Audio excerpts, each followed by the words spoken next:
Have you ever felt completely and utterly stuck? You know, like you're putting in all the work, pouring in all this energy, but you're seeing absolutely nothing to show for it?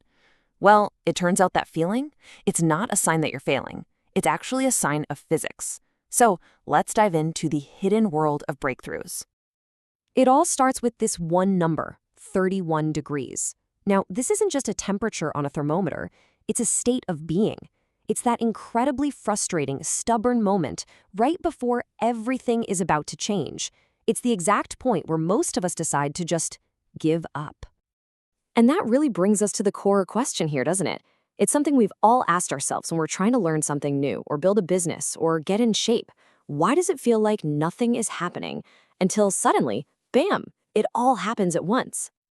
Okay, to really understand this, let's start with a really simple metaphor. I want you to imagine an ice cube. It's just sitting there on a table in a cold room. And this ice cube, that's your goal. It's your project, your big ambition.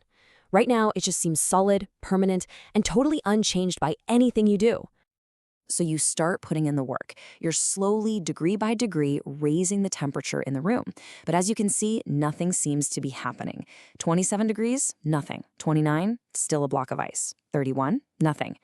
It's a frustrating sight, isn't it? It's so easy to think all your effort is for nothing when all that energy results in, well, just a stubborn block of ice. And then it happens.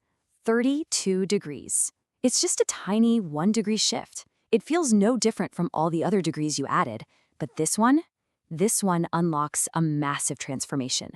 The ice begins to melt. A total phase change occurs. All that energy you stored up is finally released in a way you can actually see.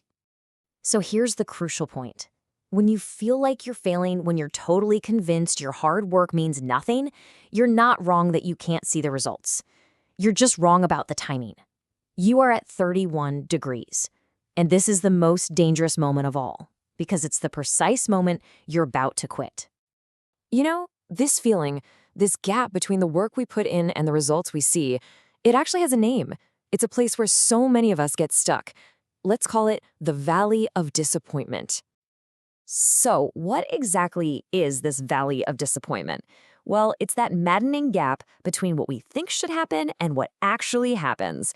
We expect our progress to be this nice, straight, predictable line going up and up, but reality, as we all know, has other plans. This visual just nails it, doesn't it?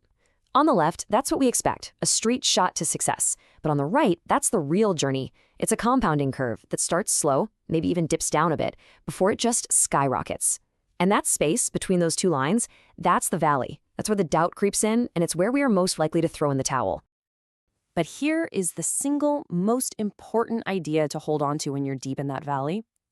Your work is not being wasted. I'll say it again, it is not wasted.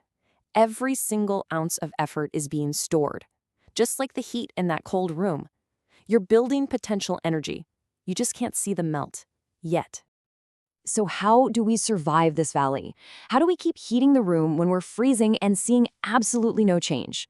The answer isn't about working harder. It's about a fundamental shift in your mindset, a change in perspective that actually ancient philosophers figured out a long time ago. We're always told to be goal-oriented, right? To visualize success. But focusing only on the goal creates this really dangerous trap. It creates a black and white world. Either you hit the goal and you're a success, or you don't and you're a failure. It basically forces you to postpone your happiness until some far-off future moment. The Roman emperor and Stoic philosopher Marcus Aurelius offered a way out. He wasn't obsessed with his legacy, he was obsessed with his daily duty. He said, "Do not be disturbed by the future, for you will face it with the same reason which you use now." In other words, the real power isn't in the destination, it's in mastering the very step you're taking right now. And this is the absolute core of the Stoic mindset. When you fall in love with the process instead of the product, you completely change the definition of winning. Every single day that you show up, every time you put in the effort, that's a win. Your satisfaction is no longer tied to some future outcome, but to your commitment to the journey itself. Okay, so falling in love with the process sounds great, but what does that actually look like on a cold Tuesday morning when you have absolutely zero motivation? This is where philosophy has to get practical. We need a simple tool to make the process impossible to fail at. And that tool is called the 2-minute rule. It is beautifully, almost ridiculously simple. Whatever new habit you want to start, just scale it down so that it takes less than 2 minutes to do. The point isn't to get results. The point is to master the art of just showing up. Here's exactly how that works. That big, scary goal of run 3 miles becomes a dead simple 2-minute system: tie my running shoes. That's it. You're not trying to achieve the outcome. You're just making the first step of the process so easy you can't say no. You're making it impossible to fail at starting. And here's the powerful principle behind it all. You have to standardize a behavior before you can ever hope to optimize it. Think about it. You can't improve a habit that doesn't even exist yet. Those first 2 minutes are the spark. They get you off the couch, and once you're moving, you'd be amazed how often the rest just takes care of itself. All right, let's bring this all home. Let's go back to our ice cube one last time and see how all these pieces, the physics, the mindset, and this simple rule all fit together to create that breakthrough we're looking for. We spend most of our time right here at 31 degrees. This is the long, hard slog of just tying our shoes, of reading one page, of just showing up. This is where all our work is being stored, unseen right beneath the surface. But if we can just stay with the process, if we keep adding that one tiny degree of effort day after day, we will inevitably reach the tipping point. 32 degrees, the moment of transformation. The breakthrough that looked so sudden to everyone else was really just the result of all that work you stored up. So here's what you should take away from all this. Think of these as simple commands for yourself. Heat the room.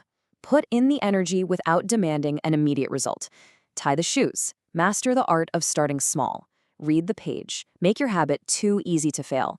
And finally, focus on the stone in front of you. Fall in love with doing the work, not the prize at the end.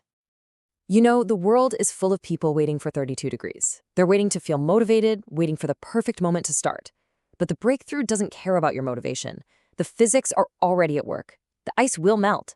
The only real question is, will you stay to watch it?